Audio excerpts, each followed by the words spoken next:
And of course the beach house should go to me. Ava's sharp voice cut through the murmurs filling the room. After all, I'm the eldest. My blood turned to ice in my veins as I listened to my stepdaughter's words. We were gathered for Ethan's wake, and before his body was even cold, his children from his first marriage were already squabbling over his assets like hungry vultures. Leo nodded vigorously. For sure, the old man would have wanted us to have it. All those summers we spent out there as kids. Nora shifted uncomfortably but said nothing as Ava continued. This entire situation is just obscene. How could he leave everything to that woman? She jerked her head in my direction, blind hatred glinting in her eyes. I felt Derek's firm hand on my arm, grounding me. Ethan's oldest friend and our family lawyer leaned in. Don't listen to them, Mira. This is just the grief and greed talking. But it didn't feel that way to me. Not with the venom in Ava's voice as she spat. She was nothing more than a glorified nurse he took pity on after his divorce. We're his real family. The snakes had slithered out while I was still reeling from Ethan's death. Just 2 weeks ago he had been hale and hearty, regaling our son Caleb with plans for his 13th birthday trip. Now he was gone, struck down by a heart attack, sudden and cruel, and his offspring from his first marriage were wasting no time asserting their birthright. Caleb tugged at my sleeve, eyes wide with confusion and fear. Poor boy didn't understand the depths of his siblings' depravity. Sweet, sensitive Caleb, who had adored his father with every fiber of his being, while they had been poisoned by greed. Ava sneered at me again, and I stiffened, gripping Caleb's hand tightly. How dare these ingrates dishonor Ethan's memory mere days after his passing? He had taken care of them, doted on them, rebuilt his relationship with them after the divorce, despite their mother's objections. And this was how they repaid him, by lusting after his estate before he was even laid to rest. A familiar voice rang out, stern but controlled. That's enough. Derek had stepped forward, shoulders squared. Out of respect for Ethan, I must ask that you keep such discussions private for now. Give the man a goddamn chance to be laid to rest properly before you start squabbling like this. For a beat, a tense hush fell over the room. Then Leo opened his mouth, that perpetual sneer on his lips. But Derek raised his hand, a calming gesture but one that brokered no arguments. I'll be reaching out soon to all of you regarding dispersal of assets. But not today.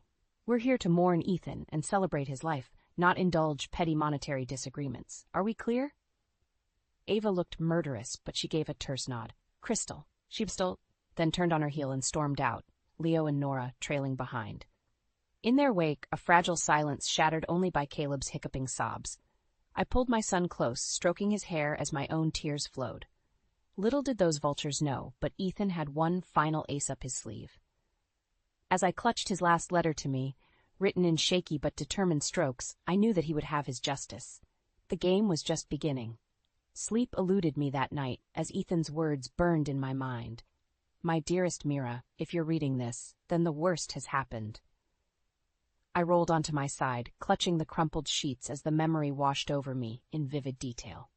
It was just last week that I had discovered the thin manila envelope tucked in Ethan's desk drawer, my name scrawled across it in his familiar handwriting. At first I had shrugged it off, assuming it was related to another of his business matters. But then I spotted the date, just 3 days before his fatal heart attack. My hands had trembled as I sliced through the envelope's flap. 5 neatly folded sheets fluttered out, each bearing a number, 1 through 5. Ethan's meticulous nature shone through even here, it seemed. As I unfurled the first page, the bottom dropped out of my stomach. It was a letter explicitly intended for me to read after he was gone. An icy chill gripped me as I started to read, barely paying attention to Caleb's playing in the next room. My dearest Mira, if you're reading this, then the worst has happened and I am no longer with you. My heart thudded as I inched forward. When we married 11 years ago, you became my true partner in every sense of the word. You have been the calm in my storm, the night to my day, the unshakable foundation that kept me grounded even as I built my empire. I remembered my shock, my disbelief at his premonitions, his assumptions that he would be torn from me so abruptly. Yet as the cruel fates would have it, his instincts proved correct. Just 3 days after penning this letter, he suffered a massive coronary during one of his morning meetings. The words blurred on the page as my vision swam with tears. This couldn't be the end. Not like this. Not after everything we had built together. Not after the ups and downs, the battles and battles won. Ethan had been my soulmate, my partner in crime.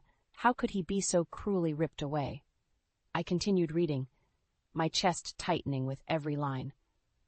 I know without a doubt that Ava, Leo, and Nora will come after my assets like starving wolves the moment I'm gone. I could practically hear his wry chuckle through the ink.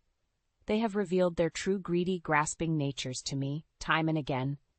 And while I have provided for them materially, I cannot allow them to descend like locusts, devouring every last flower in their path. My jaw clenched as I recalled the unseemly scene at the wake, those three circling like vultures, squabbling over Ethan's properties before he was even in the ground, just as he had predicted right here in these letters. Which is why, my love, you must fight them. The letter's tone intensified, the scrawled handwriting pressing furiously into the paper. You must fight to keep them from destroying the legacies we built, not just the business empire, but the future and security we crafted for Caleb. I caught my breath at the mention of our son's name.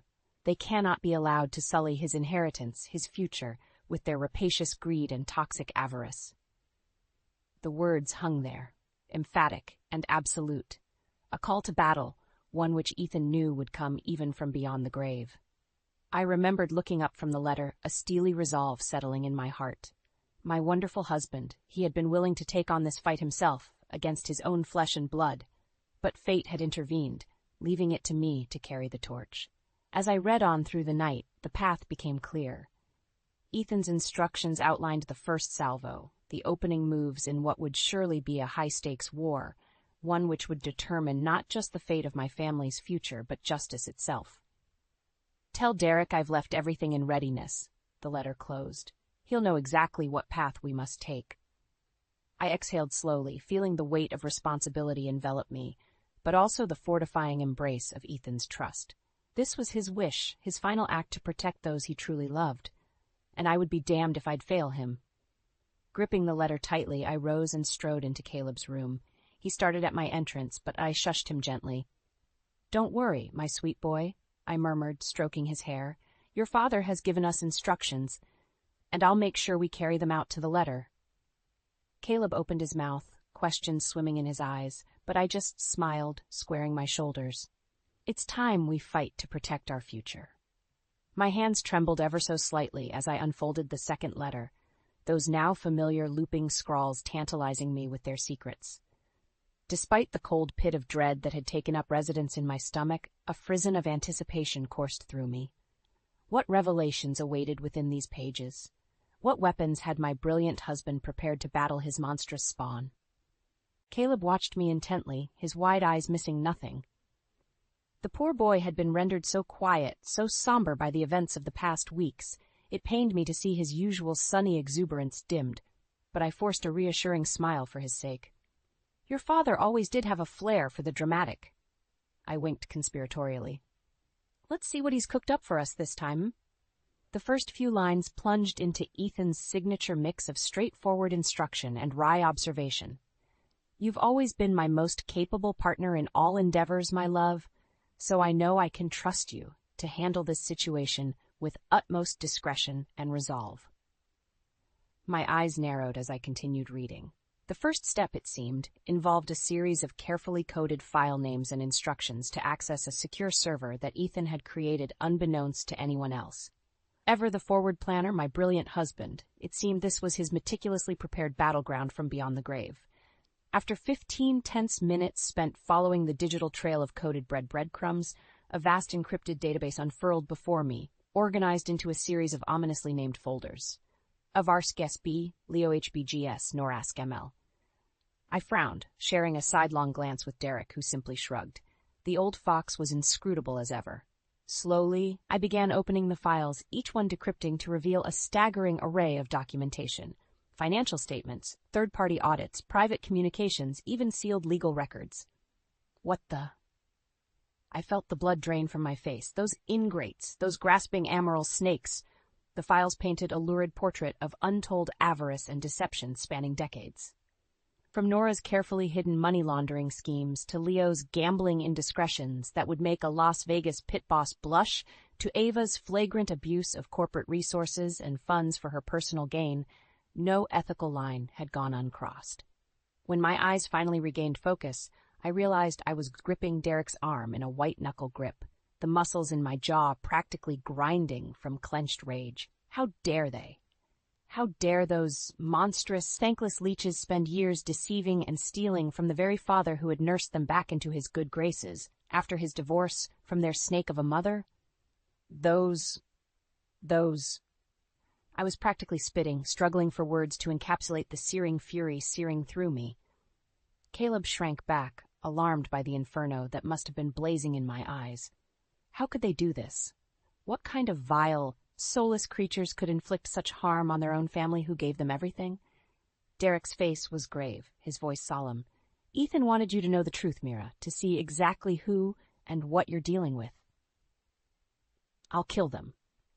The words burst forth before I could stop them, guttural and vicious. Those... My mouth twisted in revulsion, the depths of their betrayal playing out in lurid detail before my mind's eye. Their smug smiles at the wake, their blithe piggish privilege as they plotted to carve apart their own father's estate without an ounce of shame. A crimson haze began creeping across my vision as memories of their past transgressions compounded into an unstoppable tsunami. The lies, the selfishness, the flagrant using and abusing of Ethan's goodwill at every turn. Derek's voice was a lifeline dragging me back from the abyss. This is why he made that plan, Mira. This is what we're fighting. Slowly, the fog receded, my senses reorienting around that single-minded focus of determination. Yes, Ethan had seen this all coming. He knew exactly what vicious brood of vipers he had brought into this world, their fangs dripping with venom the instant he succumbed. That was why he had made preparations, why he entrusted his beloved wife with the tools to stand tall and fight for the family's true legacy. With trembling hands, I gathered the documents, weapons for the battle to come. Cold hatred flooded my veins as images of their smug, venomous faces burned in my mind. "All right, you grasping bastards," I growled, squaring my shoulders. "Let's go to war." The sleek lines of my cherry-red Mercedes ate up the road as I sped through the rain-slicked streets, the world outside blurring into a kaleidoscope of neon and shadow. In the passenger seat, Derek's reflection glared back at me in the windshield, his jaw set in a grim line. "You're sure about this?" The question cut through the tense silence. I didn't miss a beat. Absolutely. My knuckles tightened on the steering wheel. It's time they answered for their depraved actions. In the rearview mirror, I could see Caleb's wide eyes peeking over the top of Ethan's stack of files cradled in his lap, the damning evidence of his deceitful siblings' myriad sins. The poor boy had been shocked into numbed silence upon seeing the extent of their treachery. Not that I could blame him. This had to end here and now. There would be no more poison seeping from that festering wound, no more degradation of the family legacy that Ethan had poured his life into upholding.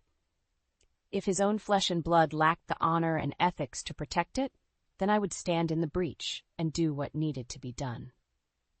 We pulled up to the ornate law offices, all carved mahogany and polished brass, in a classic display of old money decadence. Ava's vehicle was already in its typical spot.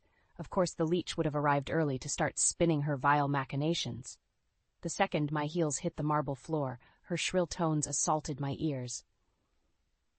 "This is utterly preposterous." She stabbed a filed nail in Derek's direction as Leo and Nora ringed her like sullen bodyguards. "How dare you even entertain this insipid notion that our inheritance could possibly be impacted? I won't have it." Derek cleared his throat. "Your father's wishes were quite clear in his most recent will and estate documents. His instructions were—" "His instructions?" Ava's nostrils flared with undisguised rage. How convenient that he left instructions that so transparently favor his little boy toy over his own children. My grip tightened on Caleb's hand until my knuckles turned white. That classless harpy, how dare she slander Ethan's choices with her petty, ignorant jealousy? Still, I kept my expression neutral as I stepped forward, the binders of evidence clutched like deadly weapons. There's something you should all see before we continue. I pitched my voice in a deadly calm tone. Some information that has recently come to light regarding all of your activities. Ava opened her mouth, eyes glittering with malice. But Leo beat her to the punch with that familiar snide bark of laughter. Oh, here we go with the histrionics. What's in those, huh? More of your little crocodile tears act to try and guilt us into money laundering. My words detonated like a bomb in the middle of their smug tirade, rendering them momentarily stunned into silence. I pressed on, keeping my voice even and measured. Embezzlement, tax evasion, fraud on massive scales totaling in the tens of millions over the past 2 decades. I held up the binders, letting them take in the sheer volume of evidence collected there. For all of it meticulously documented in these files, complete with third-party audits and legal documentation to back it up. An uneasy tension crept over their faces as a hush descended. I could see the gears churning as they grappled to process this sudden upending of the playing field. Then Leo spoke again, a desperate edge creeping into his mocking chuckle. Those are preposterous allegations with no basis in fact, I'm sure. Just more pathetic lies and fabrications from this manipulative. They're all true. The softly spoken declaration lanced through the room with shocking potency, drawing every eye to Derek. He met their incredulous stares with an implacable mask. Every single item in those files is true, documented, verified truth that can be substantiated in any court of law. He folded his hands calmly. Your father was well aware of your indiscretions over the years. He simply chose not to pursue them until his passing, at which point he ensured this information would be leveraged accordingly. The snakes were squirming now, beneath the blinding light of truth being shone into their squalid little burrow, faces paling and contorting with rage. But Ava still rallied with a last snarling burst of wounded entitlement. You liar! You pathetic old vulture, making up stories to try and steal what's rightfully ours. She wheeled on me, eyes wild, and you conniving little whore, always hanging on to father's coattails, thinking you could just take what belonged to his real family. I won't let you. I won't. Enough. Derek's tone brooked no argument. His own fury telegraphed in the flinty glare he leveled at the petulant heiress. When he spoke again, each word dripped with icy venom. You 3 have proven yourselves not only grasping ingrates, but hardened criminals of the worst order who manipulated and stole from your own father. With any luck, you'll end up behind bars for the myriad charges that will be filed once this evidence sees the light of day. In that moment, the world seemed to pivot on its axis, the balance of power shifting in an instant. The snakes had overplayed their hands for the final time, and now they had nowhere left to slither or strike. An eerie silence reigned in the aftermath as their faces crumbled into sickly parodies of outrage and horror. I almost pitied them in that instant, so naked and pathetic were their shattered delusions. Almost. Looping my arm through Caleb's, I steered him back towards the exit, Derek falling in beside us. A twisted smile tugged at the corners of my mouth as I spared one final glance over my shoulder. In the end, a child's greatest heartbreak is the realization that this is darkness that they were born into. Then we were gone, leaving them to their despair and just desserts. The game had changed, and the players were going to learn just how thoroughly. The familiar hush of the plush study enveloped me as I sank into the supple leather armchair. How many times had I sat here sipping aged scotch while Ethan regaled me with tales of his latest business exploits? This room had been his sanctum, his inner circle where only those closest to him were permitted entry. Now it was the war room. Derek set down a tray laden with file folders and sheaves of paper, his craggy face drawn into pensive lines. We're making progress on multiple fronts, but there are still some concerning developments brewing. I arched an eyebrow, gesturing for him to continue as Caleb curled up on the divan, listlessly stabbing at his tablet. The poor boy had been avoiding me lately, no doubt overwhelmed by the dark realities being unearthed about his own family. Another consequence of those snakes' poison to contend with. Ava's been working the media circuits, spinning her narrative about being unfairly persecuted and trying to assassinate your character. A muscle ticked in Derek's jaw. He'd never been able to mask his disdain for Ethan's eldest. Rage flickered through me, though I fought to keep my expression impassive. Of course the wretch would stoop to such depths in her desperation, spreading salacious lies in a bid to sway the inevitable court of public opinion that would weigh in once this all went public. Still, I allowed myself a small predatory smile. If public sentiment is what she wants to play for, we'll gladly oblige her. Derek's eyebrows rose quizzically, even as understanding glinted in his eyes. With a few deft keystrokes, I activated the Media Blitz protocol Ethan had shown me, setting a vast factory of bloggers, pundits, and social media influencers into motion. Within minutes, the first damaging leaks began sprinkling across the internet, tantalizing whiffs of the snake's crimes, hitting just the right marks to whet appetites. "There," I stated with grim satisfaction. "Let's see how well her crocodile tears hold up against the documented facts of her family's misdeeds." Information was power, and Ethan had stockpiled enough ammunition for the mother of all wars on this front. Thanks to his paranoid foresight and meticulous records, any attempts at disinformation or suppression would prove futile against the tidal wave about to crash down upon Ava and her cohorts. Turning back to the files, I rifled through them with renewed vigor. "What else do we have? There's no such thing as too much leverage." Derek nodded, expression hardening. "I've also uncovered some disturbing activity around Ethan's companies that points to potential corporate sabotage attempts from our adversaries." My head snapped up. "Explain." "A number of concerning personnel moves and expenditure discrepancies at some of the subsidiary branches." Derek extracted a folder, handing it to me. "Here are the accounting audits. It looks like funds are being diverted into some shadowy slush areas, likely to fuel further disruptions." "Those wretched snakes," I hissed, scanning the documents with mounting disbelief and rage. Not content with robbing their own father and betraying his legacy, now they want to burn it all down, too. Of course they would stoop to such reprehensible depths. Their venomous greed and bitterness knew no bounds. Principles be damned. If they couldn't have Ethan's empire for themselves, they were determined to scorch the earth and salt the remains. Well, not on my watch.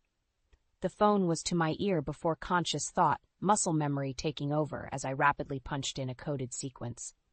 When the line picked up, I didn't waste time with preamble. "Wade, it's Mira. We have a situation brewing. Possible infiltrators trying to compromise our holdings." I laid out the details in crisp, precise phrases, feeling a feral sort of satisfaction at the clipped, flinty responses from the other end. Ethan's head of corporate security had always been one of the family's staunchest loyalists and a consummate professional when it came to neutralizing threats. Derek watched me with an approving nod as I terminated the call, already mapping out our next actions. We'd hit them from every angle, whether slithering snakes or cunning serpents. Starting with locking down anything they tried to sink their greedy fangs into. A muffled gasp drew my attention across the room, where Caleb sat frozen, hand over his mouth and eyes wide with shock.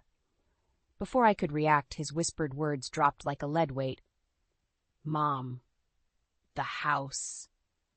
The security alert klaxon had already begun blaring by the time my feet hit the polished marble foyer downstairs. In one blistering glance through the reinforced windows, the full extent of the Viper's strike revealed itself. Glass shattered, gates torn open, windows smashed. An entire tactical team of masked intruders storming the premises, fanning out with cold precision. And at their core, striding with a victorious sneer, leading the charge, Ava. My heart stopped. No, not my home, not my sanctuary. My fists clenched in rage even as my mind whirred with sickening realization. The sudden activity around Ethan's assets. It had all been a feint, a diversion to draw our scrutiny away while the real play unfolded on our own doorstep. They were going for the jugular and hitting where it would hurt most. Derek exploded from the study, slamming his fist against the security lockdown switch as Wade's team began engaging the invaders. "We're cut off outside! They've trapped us inside!" My world narrowed to a single point of blazing fury as Ava's triumphant laughter rang out, muffled through the ballistic glass yet still scraping like nails. "Did you really think it would be that easy, you sanctimonious bitch?" She leveled the barrel of her rifle directly at me with a feral grin. "Time to burn it all down, starting with you." Checkmate, it seemed. The first thunderous volley of fire impacted against the windows as I pulled Caleb flush against me. So this was how it would end then, betrayed and outmaneuvered by those we should have been able to trust most. I met Derek's stricken gaze over Caleb's bowed head with a look of grim determination. No, not the end. The counterattack was just beginning. The muzzle flashes from Ava's assault rifle seemed to stretch into lurid slow motion, each round hammering against the reinforced windows in percussive bursts. Shards of shattered glass exploded inward, stinging my exposed skin as I shielded Caleb with my body. My mind raced even as fear clenched my gut. How could it have come to this? Gunfire and blood mere feet from where my darling Ethan used to read bedtime stories to our son. This home we had built together, now befouled by the very snakes who worshipped at the altar of their own greed. Safe room. Derek's shout cut through the cacophony as he hauled Caleb and I towards the hidden panic bunker. My mind flashed to the countless drills we had practiced, even as the floorboards gave way beneath our feet, swallowing us into the fortified bolt hole. My world shrank to bare concrete walls and the acrid smell of explosives residue as Derek sealed the entrance behind us. Caleb was shaking violently, pupils dilated with shock as he clung to me. My own heart hammered painfully, but I forced my features into a mask of calm resolution. "Shh! It's okay, my sweet boy," I murmured, stroking his hair as I once did when he suffered night terrors. "We're safe in here. Nothing can hurt us." A wry snort from the corner drew my attention to where Wade emerged from the shadows, eyes hard. "Yeah, for now, maybe. But those psychopaths aren't going to give up so easily." Derek shot him a warning glare, even as he ushered Caleb and me towards the bank of reinforced monitors lining one wall. My breath caught in my throat at the images playing out. A full-scale assault in progress, dozens of masked gunmen ravaging our home under Ava's crazed direction. The footage cut dizzyingly between the sweeping security cameras dotting the premises. A fresh wave of nausea rolled through me at the devastation, at the wanton disregard for anything other than their rapacious spite. Furniture smashed, paintings shredded, decades of treasured memories simply ruined in an instant, all at the hands of the very monsters I once called family. Ava appeared again on one monitor, face twisted into a garish leer as she tossed a priceless antique vase through a set of French doors. "Come out! Come out!" she taunted in a saccharine sing-song, pivoting her rifle in slow arcs. "Don't you want to surrender and make this nice and easy?" I felt bile rise in my throat even as my grief and shock calcified into blistering rage. Easy? There would be nothing nice or easy about the reckoning to come, not after this unforgivable transgression, not after the bloodshed they had wrought upon hallowed ground. On another screen, Leo and Nora prowled through Ethan's study, gleefully upending bookshelves and smashing heirlooms beneath the butts of their rifles. An arc of crimson fury lashed across my vision at the wanton defilement of my beloved husband's inner sanctum. How dare they? How dare those mongrels defile what had been so sacred, so integral to the man they once claimed to love? We need to hit them back. The words dropped like granite between clenched teeth, and we need to hit them hard. Derek shifted, the worry lines etched deeper than I'd ever seen them. We're outnumbered and outgunned here, Mira. A direct confrontation would be suicide. My hands balled into white-knuckled fists, quivering with the effort of restraint. Easy for him to say, from the safety of our bolt hole, while that scourge continued to pillage and defile with impunity. Didn't he understand that there were some sins that could never be forgiven, some stains that could never be washed clean? I rounded on Wade, desperation clawing at the edges of my resolve. Tell me you have something, some way to strike back at them, to make them pay for what they've done. The grim-faced commando regarded me steadily for a long moment before giving a slow nod. We always plan for the worst contingencies. His finger stabbed a control, and a fresh bank of monitors flickered to life, displaying a dizzying array of maps, deployment patterns, weapon schematics, and other technical details. The way I see it, we've got two main options. Either go loud with stun grenades and tactical breach teams, or slip in quieter from the maintenance tunnels and hit 'em where they sleep. My jaw clenched as I studied the contingencies. Both were risky, both carried the potential for deadly escalation if things went sideways. But after what I just witnessed, after the depraved disregard for any shred of human decency, such delicacy seemed quaint. "Do it," I growled, feeling as if I were shedding the last vestiges of civilized constraint. "Hit them with everything we've got. Make the snakes. Burn them down if you have to. I don't care anymore." Wade's obsidian gaze remained steady even as a feral grin slowly crept across his features. "Yes, ma'am." 10 minutes later, a precisely synchronized symphony of thunder shook the compound. Chaotic screams and the hair-raising concussions of stun grenades battered the audio pickups. I watched in cold silence as Ava shrieked and clawed at her blinded eyes, fumbling for her weapon as the first assault teams descended, only to be met head-on by the grim-faced heavy weapons squads emerging from the tunnels, firepower barking in controlled metronomic bursts. Caleb recoiled in horror, ears ringing from the proximity blasts and eyes clamped shut as the nightmare played out before us. But I simply drank in every millisecond of unfolding carnage, allowing the numbing ice of vengeance to seep into my marrow. They had awoken a nest of hornets, and the stinging reprisal would be exquisite. My mouth curved ever so slightly as the tear gas canisters detonated, engulfing Ava in choking white clouds as her shrieks devolved into wet, gurgling sobs. Surrender? My voice was a low rasp, barely audible over the din of combat. Not a chance. The words kindled like sparks before roaring into an unstoppable inferno of heedless indignation. "You started a war tonight, and I'm going to make thrice damned sure you burn." The courtroom galleries were packed to the rafters, a veritable sea of suits and sharp angles punctuated by the intermittent clicks of cameras from the media pit. A low buzz of anticipation thrummed through the air, sparking with unseen currents of electricity as we awaited the arrival of the presiding judge. Beside me, Derek's expression was carved from granite, giving away none of the exhaustion or strain that etched his features after months of endless motions and legal wrangling. This would be the culmination, the deciding salvo in our battle to hold those treacherous vipers accountable not just for their sordid crimes, but for the very souls they had bartered away to the demons of greed and entitlement. When the bailiff finally announced the judge's entrance, a hush blanketed the room, allowing every muted footstep and rustling whisper to resonate obscenely. I inhaled deeply, steeling myself against the rising tide of anger and disgust that threatened to overwhelm me as Ava, Leo, and Nora were led in, still defiant in the face of their impending judgment. My nails dug crescents into my palms as I drank in their appearances.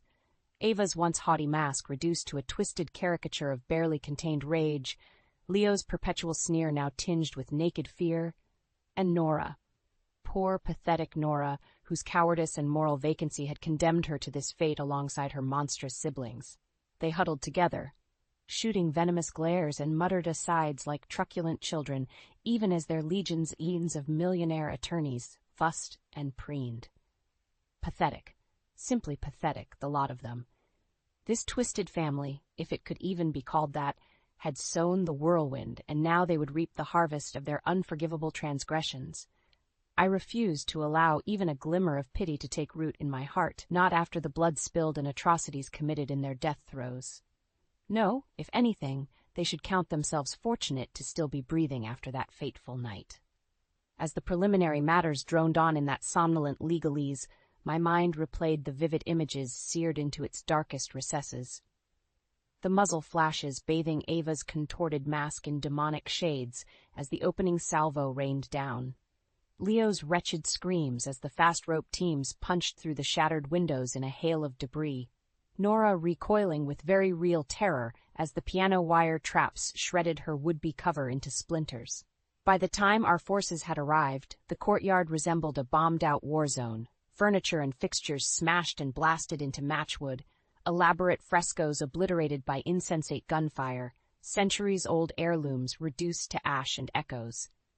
My own home, our sanctuary, butchered on the twisted altar of their petty vindictiveness and depraved rapacity. Every ounce of mercy, of restraint, that may have dwelled within me withered away in those harrowing hours as the assault unfolded. Whatever pitiful dregs of family allegiance still lingered shriveled up and died amidst the maelstrom of hatred and revulsion that engulfed me. And when at last that final, glorious moment arrived, Ava and her cohorts disarmed, bloodied, forced to their knees amidst the smoldering ruins of their doomed siege. I knew there could be no forgiveness, not for them and the unforgivable evil they had unleashed. "Please," Nora's trembling plea, barely audible, cut through the ringing in my ears as powerfully as any gunshot. "Mira, please, it wasn't supposed to go this far," as if summoning the very last dregs of her moral cowardice could somehow undo the atrocities, the wanton devastation surrounding us. My gut twisted with reviled contempt. Ava, ever the irredeemable monster, spat a curse rebuke that withered on her bloodied lips even as I strode forward, the barrel of my sidearm leveled with uncompromising precision. "Don't." The word lashed out with all the blistering finality of a gunshot. "You don't get to beg." My voice was low, laced with a vitriol so pure and distilled that it seemed to sear the very air. "You don't get to plead or whimper or cry now after everything you've done." Despite the protests of the surrounding forces, I continued my advance until I stood mere feet from my quarry, staring down into those sunken pits of hatred and shame they dared call eyes. Only then, basking in the weight of their impotent fury, did I allow my mouth to crease into the slightest of vindicated sneers. "Your actions forfeited any such leniency the moment you decided to sacrifice everything, your names, your legacies, your very souls, on the pyre of your greed." The muzzle loomed inexorably, daring them to protest further. Ava and Leo were actually quailing now, some dim flicker of self-preservation kindling behind their masks of bravado, while Nora simply crumbled, fat tears streaking down her blotched cheeks. So it would be then. They could gnash and howl at their ill fortunes, lash out like the beasts they had revealed themselves to be. But in the end, we would have the last, most decisive word. My finger tightened fractionally on the trigger, as decades of insults, betrayals, and unspeakable acts of depravity washed over me, prepping me for the coup de grace, only to be halted by Derek's gruff tones. "You're right, Mira. They don't deserve any mercy, not with all the undeniable proof we've compiled of their grotesque criminality over the years." The old wolf stepped forward, a satisfied glint in his eyes as he savored the disbelieving horror dawning across the snake's features. "Which is why it will be a jury of their peers, untainted by these nauseating displays of arrogance and vice, who dictates their ultimate punishment. Long, lengthy prison sentences from which hopefully they emerge having reclaimed some shred of dearly lost humanity." I faltered, anger wavering for the briefest instant as Derek pressed his advantage. "Or they can choose the path of unfettered ruination, consuming themselves with hatred until they're nothing but hollow, empty husks alongside the wreckage of everything your father strived to build." He placed a steadying hand on my shoulder, grip vice-like. "But that decision is now out of our hands. We've won, Mira. It's time to step back from the abyss and let justice and truth reclaim their rightful place." My grip slackened, digits numb as the weight of his words impacted me. Of course, Ethan would want no blood on our hands, no matter how sorely tested our resolve. This was never about vengeance or sordid reprisals, but upholding the ideals he had embodied till his last breath. I met Ava's hate-filled, incredulous glare with a look of implacable resolve. "Don't mistake this for mercy or forgiveness," I rasped with finality. "Just the inevitability of karma finally catching up to dole out its judgments." As if on cue, the courtroom doors banged open, admitting a flood of bailiffs who quickly swarmed to take custody of the vipers, slapping heavy manacles around their wrists. Nora was openly hysterical now, Leo petrified in disbelief while Ava still clung to her indignant rage like a shipwreck victim, grasping flotsam. "This isn't over, you pathetic excuse for a human being." She thundered over the cacophony, straining against her restraints. "You think this little stunt means you've won? My father's precious legacy ends here, bitch. We made sure of it." But her seething bravado was just so much hollow bravado in the face of the implacable tide sweeping her away. I simply watched impassively, finally at peace. Wrong again, I'm afraid. The words carried the quiet weight of inevitability itself. The only thing ending here today is your poisonous delusions. One by one, their hollow threats and blusterings faded into the ether alongside their departing forms. And as they were finally dragged from the court, I felt a lightness in my chest, as if a decades-old weight had finally been lifted away. Next to me, Derek arched a wry eyebrow, the ghost of a smile creasing his features for the first time in ages. "You did it, Mira. It's over." And for the first time in what felt like an eternity, I felt my lips curve in a genuine, unfettered smile. Not of vengeance or triumph, but of the promise of redemption that lay ahead, a true legacy being born from the ashes of greed and hate. "No, Derek." I gave his hand in grateful squeeze. We did, and with Caleb at my side, we turned and walked out into the future, come what may. The soft breeze carried the scents of freshly turned earth and newly sprouted blooms, perfuming the crisp morning air with the promise of rebirth and renewal. I savored each inhalation, allowing the tranquil melodies of nature to wash over me as my fingers traced the carved letters on the granite headstone. Beloved husband, father, friend.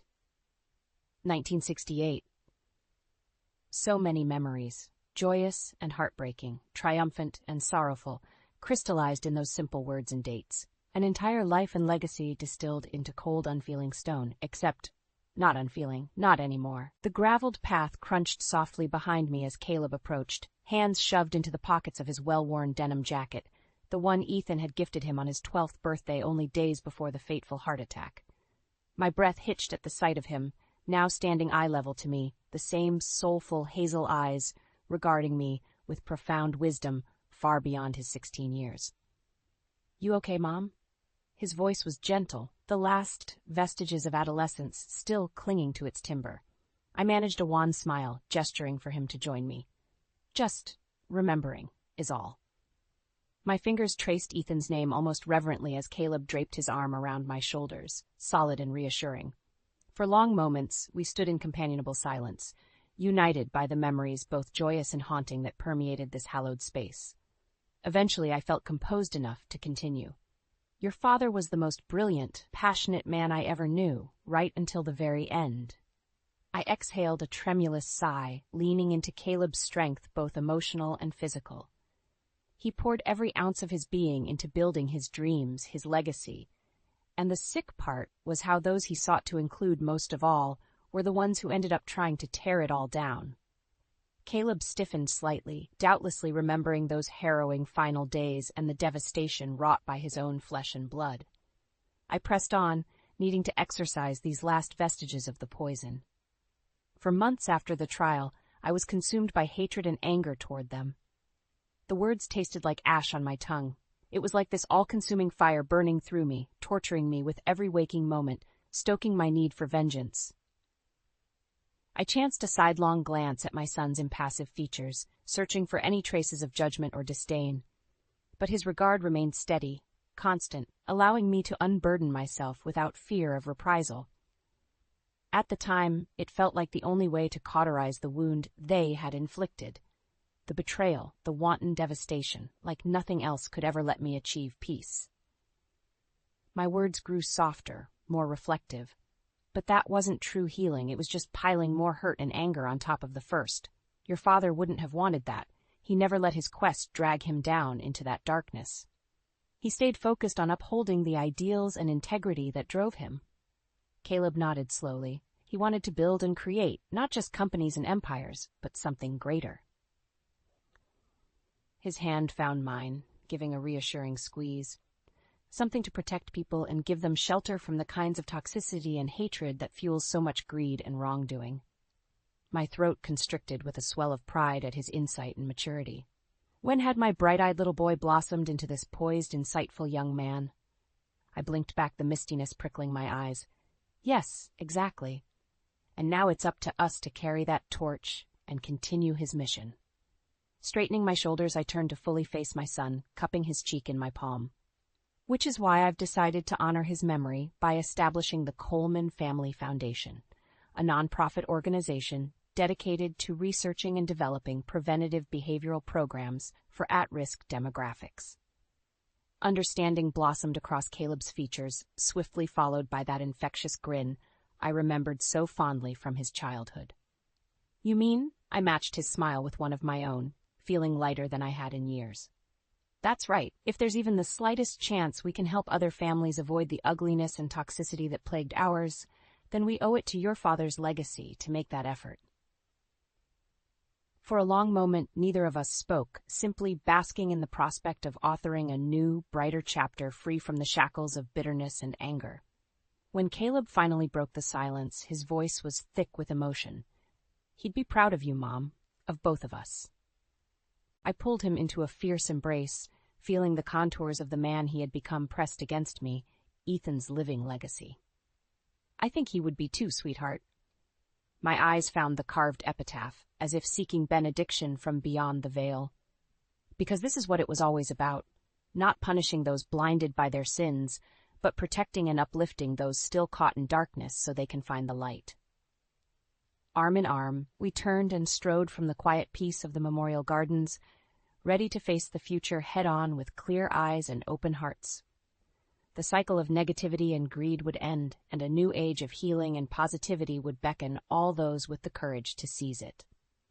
It was time to carve a new legacy, built on the ashes of the old, one Ethan himself would be proud to call his own.